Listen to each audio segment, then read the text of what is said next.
चलो भाई, अब जरा एनसीईआरटी की बुक उठा लो और एनसीईआरटी की बुक में दो एग्जाम्पल ध्यान से देखना। पहला एग्जाम्पल नंबर 2, ठीक है, कि Romila went to a stationery shop and purchase 2 pencil and 3 eraser. मैं पेज नंबर 42 की बात कर रहा हूं, ठीक है, पेज नंबर 42 एनसीईआरटी की बात कर रहे हैं। तो एग्जाम्पल नंबर 2 में हमें 3 पेंसिल 3 इरेजर 9 रुपए की ली। तो हमने सिंपल क्या करना है, लास्ट में वो जिसकी कॉस्ट पूछता है ना वही लेट होती है। तो अपन ने एक्स और वाई मान लिया, वाई इरेजर का मान लिया, एक्स पेंसिल का मान लिया, एक का कॉस्ट। तो अपने ने कितनी पेंसिल खरीदी थी? 2। तो सिंपल यहाँ की इक्वेशन पहली क्या बन जाएगी, 2x प्लस 3y बराबर 9 और 4x प्लस 6y बराबर 18, ठीक है। अब ध्यान से देखो इसका ग्राफ नेक्स्ट पेज पे, दैट इज फिगर 3.3 पर। तो इसका ग्राफ कुछ ऐसे बनना है, देखो ध्यान से, कुछ ऐसे बना हुआ है इसका ग्राफ, ठीक है। अब ये जो ग्राफ बना हुआ है ध्यान से देखो, इस पे एक ही लाइन दिख रही है, ठीक है। एक तो ये दिख रहा है 0.3 और एक ये वाला पॉइंट जहां पे सॉरी यहां पे दिख रहा है 4.5,0, ठीक है। लेकिन एक ही लाइन दिख रही है, ठीक है। और ध्यान से देखो इसी लाइन के ऊपर यहां पे इक्वेशन लिखी हुई है, वही पहली वाली, दैट इज एक तो ये लिखी हुई है 4x plus 6y equal to 18, और यहां पे जो दूसरी इक्वेशन है that is 2x plus 3y बराबर प्लस इक्वल टू 9, वो यहां लिखी हुई है, ठीक है। क्यों लिखी हुई है? क्योंकि ये वाली जो अपने पास कंडीशन है वो कौन सी है, वो है अपने पास ओवरलैप वाली, यानी कोइंसिडेंट वाली, ठीक है। अब कोइंसिडेंट वाली जो है अपने पास लाइन, ध्यान से देखना, ये हमने बना दी, ठीक है, कोई दिक्कत नहीं है। ग्राफ बना लेंगे, वैल्यू निकाल लेंगे, ग्राफ को ड्रॉ कर देंगे।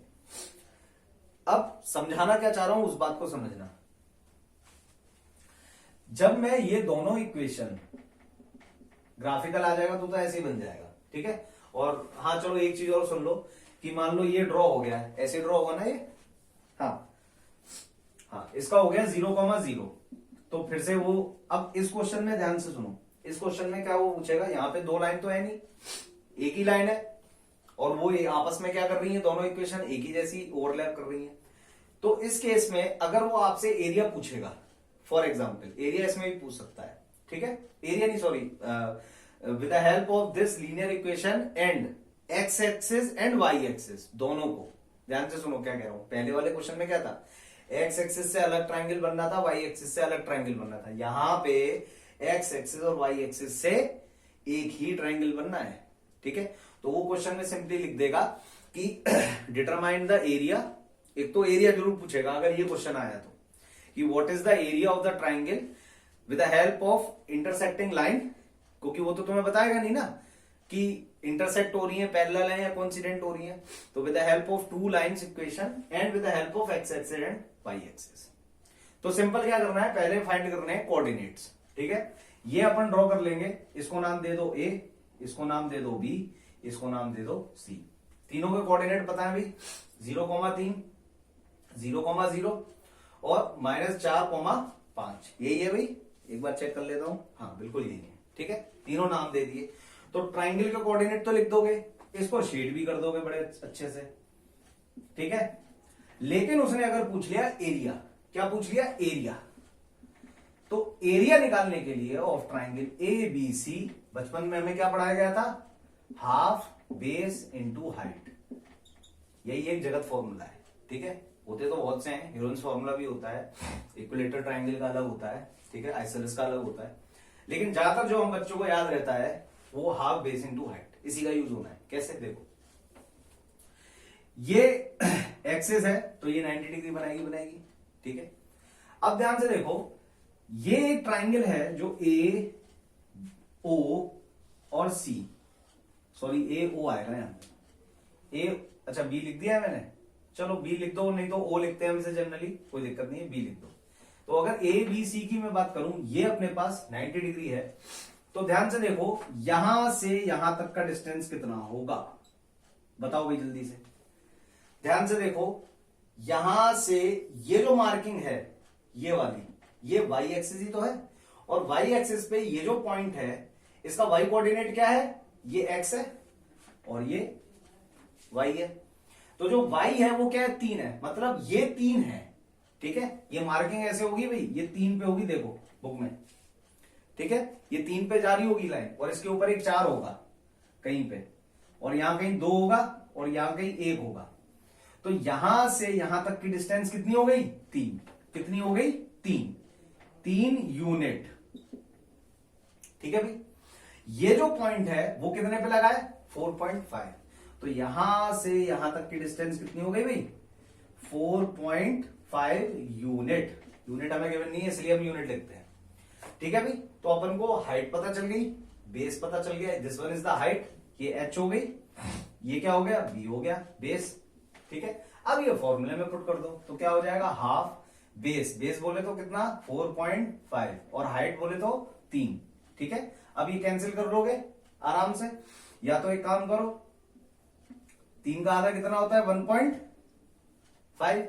अब सिंपल, जो मैं कैलकुलेशन बार बार कहता हूं, इजी करना सीखो। सिंपल कैसे करोगे, यहां से पॉइंट हटा दो, तो नीचे क्या आ जाएगा, 10 इंटू 10। अब 45 इंटू 15 करोगे तो जल्दी हो जाएगा, और करो जरा कितना होगा, 45 इंटू 15, 5 5 जा 25, कैरी 2, 5 4 जा 20, 22 और 5 4, तो 5 7 और कितना हुआ, 6। देख लेना कैलकुलेशन मिस्टेक हो सकती है मेरी, ठीक है। और नीचे क्या आ जाएगा, 100। अब 100 के बाद पॉइंट क्या लगेगा, 6.75। अब यूनिट क्या लिखेंगे, तो स्क्वायर डॉट यूनिट, क्योंकि जब when we are calculating the square we always put a, when we calculating the area तो we always put a square, when we calculating the volume तो we always put a cube unit, ठीक है। तो यहाँ पे ये अपने पास answer हो गया। तो ये तो अपने पास सिंपल हो गया। मैं वो एक और क्या चीज समझाना चाह रहा था, वो ध्यान से सुनो। ये तो ग्राफिकल मेथड हो गया। अब मुझे ये कहा जाए कि इस इक्वेशन को x और y की वैल्यू निकालो। ध्यान से सुनना, मैंने क्या कहा, ये क्वेश्चन आया है, ये तो अगर ग्राफिकल मेथड से आ गया तो ये कर लोगे, ठीक है। अब वो ये कह रहा है, मान लो ये क्वेश्चन आया है and you have to find it with the help of elimination और with the help of substitution, ठीक है। वो करना है, उसने कोई मेंशन नहीं कर रखा, तो आप ऑब्वियसली अगर ग्राफिकल नहीं लिखा हुआ तो you will go either with the elimination और विद द सब्स्टिट्यूशन। तो अगर एलिमिनेशन से मैं इसको करता हूं, ध्यान से देखना भाई, तो क्या होगा, देखो कोविशिएंट किसी के बराबर है, किसी के नहीं है। इसका 4 है, इसका 2 है, तो मैं क्या करूंगा, इस इक्वेशन को 2 से मल्टीप्लाई कर दूंगा, तो उससे क्या होगा, ये भी 4x हो जाएगा, फिर 4x है, तो एलिमिनेशन से हमारा सॉल्व हो जाएगा। जैसे ही 2 से मल्टीप्लाई करूंगा, that will be 4x plus 6y बराबर 18, ये आ गया। नेक्स्ट देखो क्या हो जाएगा, 4x प्लस 6y बराबर 18। ध्यान से देखना, जादू, माइनस माइनस माइनस सब्ट्रैक्ट करेंगे, ओ तेरी x भी कट गया, ओ तेरी y भी कट गया, ओ तेरी कुछ भी नहीं बचा, x भी कट गया, y भी कट गया, कांस्टेंट टर्म भी कट गया। तो ऐसी सिचुएशन में जब आपके पास आए तो क्वेश्चन में बच्चा क्या होता है, पेपर देते टाइम घबराने लगता है, यार ये तो सब कट गए, मैं गलत कर रहा हूं। गलत नहीं कर रहा भाई, बिल्कुल सही कर रहा है। ये कंडीशन कौन सी होती है, इनफाइनाइटली मैनी सॉल्यूशन की, x और y की अनगिनत वैल्यू आएंगी, तो वो अनगिनत वैल्यू चेक करने के लिए, ठीक है, देखो x और y की जब एक वैल्यू निकल के आ जाए, x की और एक वैल्यू y की, तो समझ जाना लाइन इंटरसेक्ट करेगी किसी एक पॉइंट पर, ठीक है। ठीक है, मतलब कौन सी कंडीशन होगी, अगर इंटरसेक्ट करती है तो a1 upon a2 is equal not equal to b1 upon b2। लेकिन अगर x y सब कट रहा है तो समझ जाना कौन सी कंडीशन है, कोइंसिडेंट वाली। कौन सी कंडीशन, टेबल नंबर 3.4 याद कर लेना, कौन सी कंडीशन होती है कोइंसिडेंट वाली, a1 अपॉन a2 बराबर b1 अपॉन b2 बराबर c1 अपॉन c2, ये कोइंसिडेंट वाली है। देखो इसी को सेटिस्फाई करेगा, देखना कैसे। अब देखो a1 क्या था 2, तो ये रखा 2, a2 क्या है नीचे ये वाला, ये a1 है, ये a2 है, ये b1 है, ये b2 है, ये c1 है, ये c2 है, ठीक है। अब फिर एक गलती, ये इक्वल टू के उधर है, वैसे इधर रखोगे तो कोई दिक्कत नहीं है, लेकिन दोनों इधर रखने पड़ेंगे। तो एक फंडा बना लो कि हमें जो कांस्टेंट टर्म है वो इधर लाना होता है ना, तो ये क्या कर देंगे, इसको इधर ले आएंगे तो ये क्या हो जाएगा -9, इसको इधर ले आएंगे तो -18। तो यहाँ पे a1 अपॉन डायरेक्ट लिख रहा हूं मैं, a1 अपॉन a2 यानी 2 अपॉन 4 कैंसिल हो गया, क्या आ गया 1/2, ये क्या आ गया A1/A2। अब B1/B2 की बात करते हैं। B1/B2 देखो 3/6, कैंसिल करो, क्या आ जाएगा 1/2।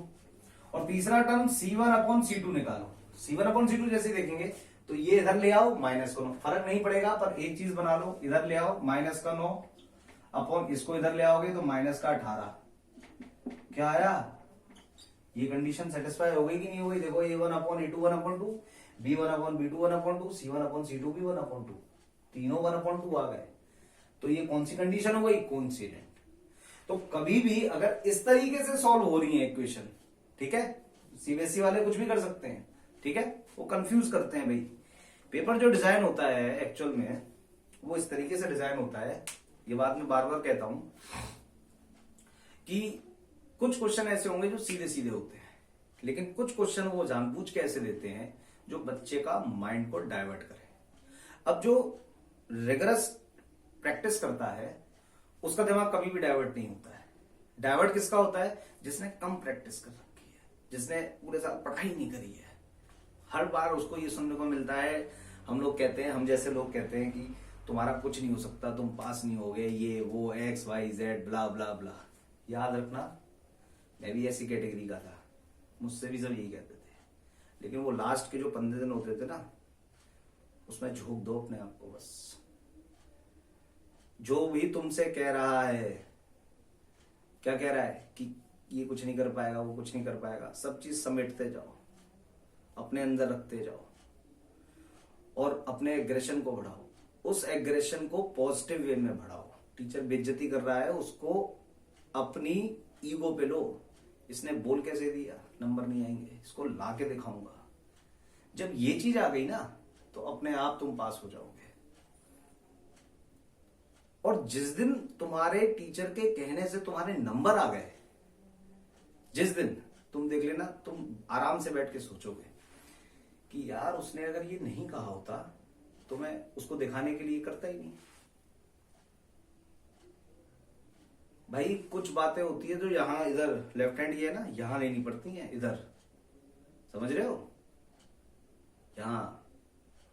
यहां लो, लेनी पड़ेंगी तभी होगा, वरना नहीं होगा।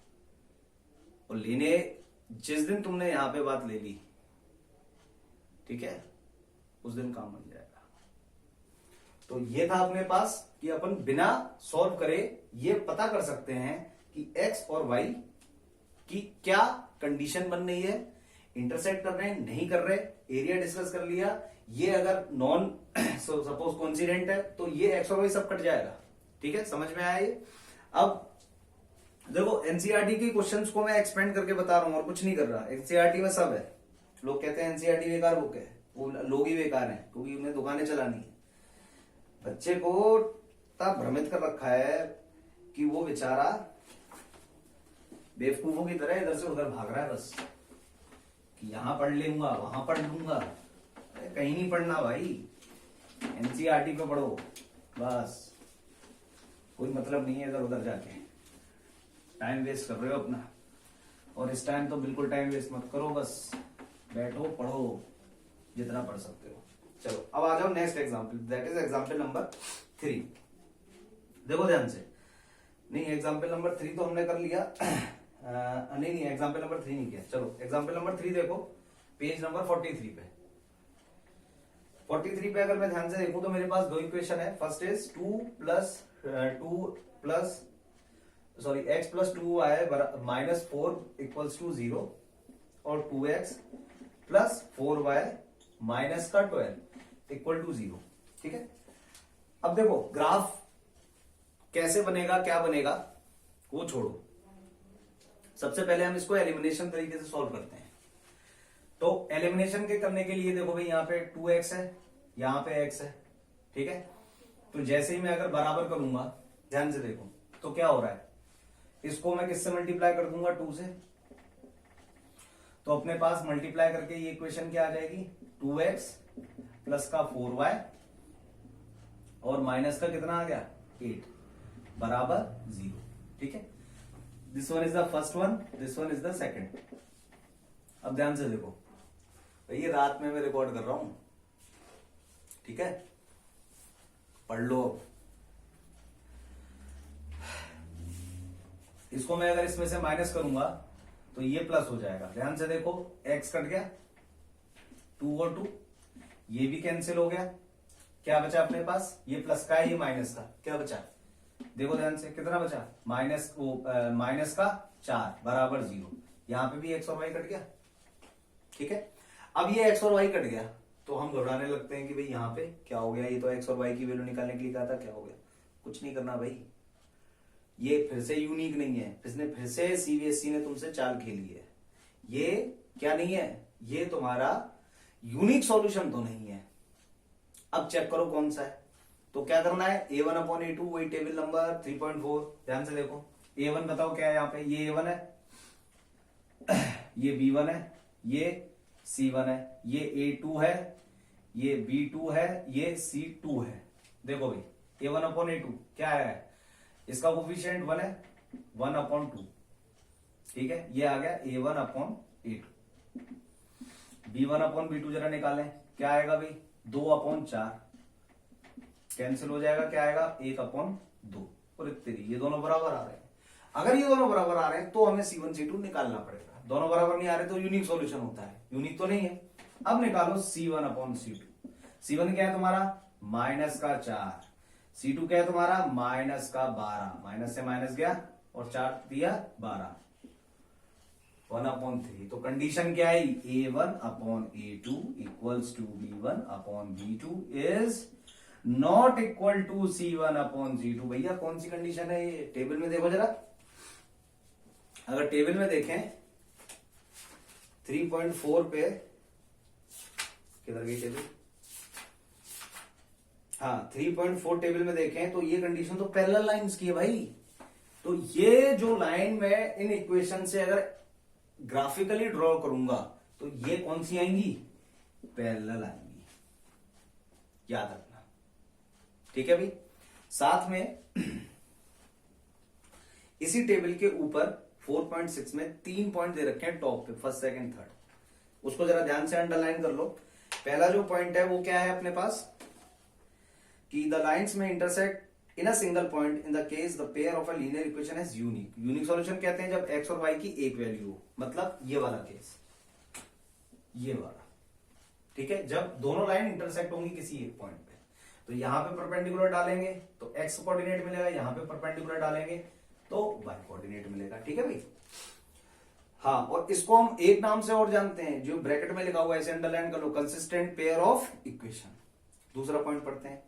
अगर लाइन पैरेलल है तो क्या होगा अभी? कौन सी कंडीशन होगी? ये वाली, a1/a2 is equal to b1/b2 but not equal to c1/c2।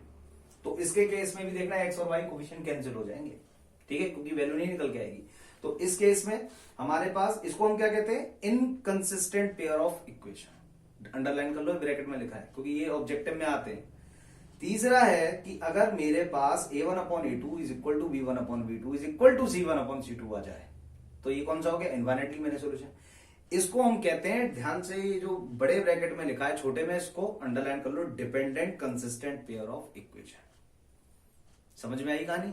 तो ये हमारे पास 3 पॉइंट्स हैं, तीनों को अच्छे से पढ़ लो और तीनों को अंडरलाइन कर लो, पेपर पे लिख लो और कमरे में चिपका लो, ठीक है भाई। तो यहां तक ये इक्वेशन थी। आगे हमारे पास कुछ 3 पॉइंट जो 5 एक्सरसाइज है, मैं डायरेक्ट जा रहा हूं उस पर।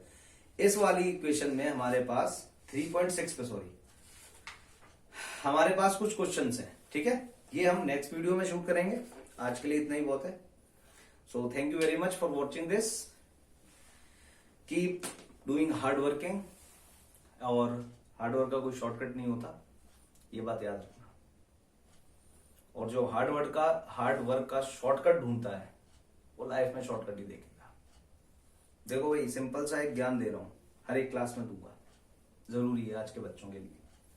तुम्हें फेमस होना है ना, 2 चीजों से फेमस हो सकते हो। कैसे? अच्छी वॉच पहन के, एप्पल का मोबाइल लेके, ऑडी जैगवार इसमें घूम के, ठीक है, अच्छे कपड़े पहन के, ठीक है, फिट फाट होके, लाइक अ मॉडल। और दूसरा तरीका होता है अपने काम से। और जो अपने काम पे फोकस करता है वो सबसे ज्यादा फेमस होता है, और हमेशा फेमस होता है, और हमेशा सबके जहन में रहता है। जहन समझते हो, दिमाग में रहता है। ये कपड़े, ये वॉच, बड़ी गाड़ी, बेवकूफ लोग हैं जो इन चीजों को समझते हैं ये चीजें हमने हासिल कर ली तो we will create some different thing. Different होते हैं आदमी अपने टैलेंट से, ध्यान रखना है ये बात। So thank you very much for watching this. मिलते हैं अगले चैनल, अगली वीडियो पे। Thank you very much.